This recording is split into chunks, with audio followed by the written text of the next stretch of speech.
Panoorin nyo po mga kauma. Nagpapisa po ako ng itlog ng itik sa manok. Yan po yung nanay, yung inahin. Tapos pinalitan ko yung itlog ng manok. Ang pinalimliman ko is itlog ng itik. Yan ang mga kauma. So, successful lahat. Nabuhay po lahat mga kauma. Marami na uli ang aking itik. Nadagdagan na uli ang mga mangingitlog kong itik mga kauma. So, ayan, tuwang-tuwa na nga sila mga kauma. Ang lulusog. Ilang araw ko din yan mga kauma. Kinulong ko muna.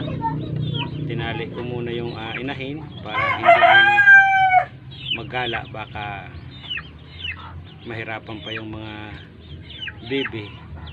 So ito pang-apat na araw na.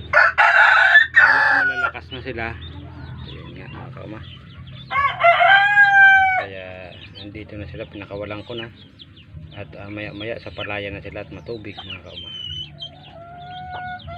Ang ganda. Tingnan na marami yung alaga.